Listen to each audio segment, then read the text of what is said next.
Hello, friends and family, beloved, as I like to call you. It is so good to see you again. Although I can't actually see you, drop me a comment, drop me a like.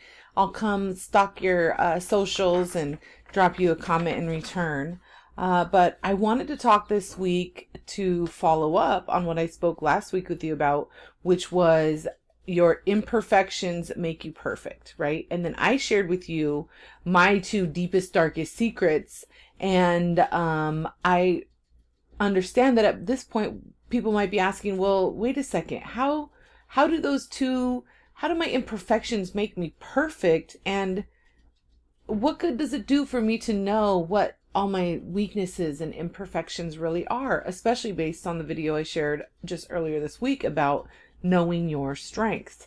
So today this video is about how to make your faults or your imperfections or your deepest, darkest secrets your superpowers. All right. So I'm going to take you quickly through this exercise, but I want you to just follow with me. All right. So for me, my two imperfections or my two greatest faults or whatever were weed. And then later I realized racism. I was racist right now. At the time when I was going through this process, initially I was in a role as kind of a CEO and executive director. I had a large agency I was in charge of, a lot of people that I was overseeing who were running 24-hour care facilities. And the question is, how would those two imperfections, and especially speaking about those two imperfections outwardly or among other people, how would that have been beneficial to me or to anybody really in that role?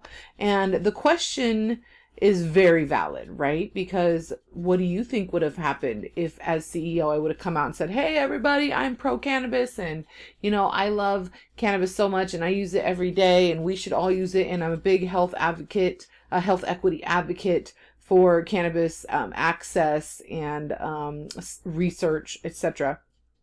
And at that time, over 10 years ago, it would not have helped. I would have lost my job. I would have lost my fingerprint clearance card. I would have basically not been able to do any of the things that I was doing, right? So authenticity always helps, but we need to use wisdom as well, right? Now, racism and discovering that I had racism inside me, would that discovery have helped me in my role as CEO? What do you think? Yes, it absolutely would have, right? Because then I could have been in that position and I could have been working to eradicate white supremacy within our organization and working to uplift and empower and, whatever the words might be. But I could be an anti-racist corporation and operate from that standpoint, right? If I discovered that about myself and was willing to go through the work of doing that. Now, unfortunately, I didn't go through that awakening in my life until long after I was in the CEO role. I had already left because of the cannabis. But that kind of brings me back to that, which is in my story, how did these things help me? And the truth is that the way it helped me is because that discovery I had about cannabis being an important part of my life helped me authentically make a decision about changes in my life. I realized at that point that being CEO, being executive director, and climbing this corporate ladder was not the actual journey I was hoping to be on for myself. I was there and I had ended up there, but I didn't really want to be there and I wasn't motivated or driven to stay on that path. And so I was able to pivot my journey at that time because of authentically embracing the imperfections of who I was, or what I believed to be imperfections at that time. And then,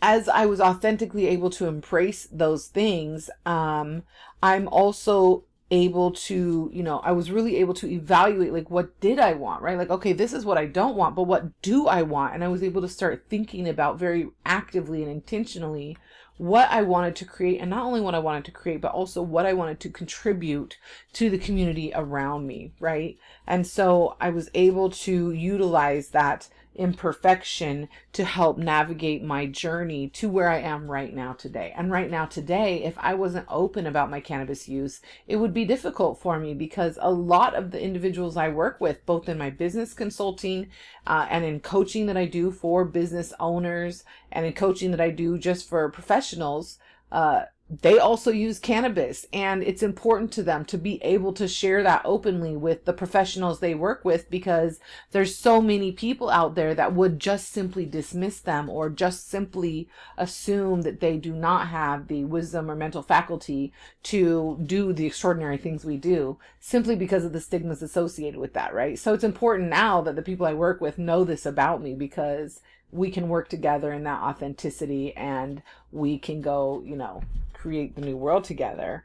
The third little point about how to make your faults or your imperfections your superpowers are not only to embrace those imperfections, but then also on the opposite side of that, or maybe on the other side of the same coin, cultivate your strengths, right? So I talked about this earlier this week. Do you know what your strengths are? The Gallup Strengths Finder tool is fantastic for this, because it's based on like 4 decades of data collection through the Gallup poll, which I'm sure most of you heard of. And you're going to do this little quiz. It's about $20 or whatever, or it comes with the book. I think I put a link in my profile the other day, and I'll put one in there again for it. But you're going to find out what your top 5 strengths are. And what I was able to do is, at this same time, when I decided to make this transition in my life, in my journey, I dove into what my strengths were. And so I was like, okay, well, I'm going to have cannabis in my life, and what am I supposed to be doing with my life? So I looked into my strengths, and I began to develop how I was working within them. And let me just tell you, it has made all the difference. So now the fact that I use cannabis daily is a superpower of mine. And the fact that I was racist and I was able to identify that within myself means that one of my other superpowers now is talking to white folks about how to be anti-racist and how to identify it within ourselves. Because I've gone through that journey already. I've been there, done it, right? And I'm still on it, but I'm happy to share it with you. So there you go. Turn your faults, your imperfections, your weaknesses into your superpowers. And let's go change the world together. I love you.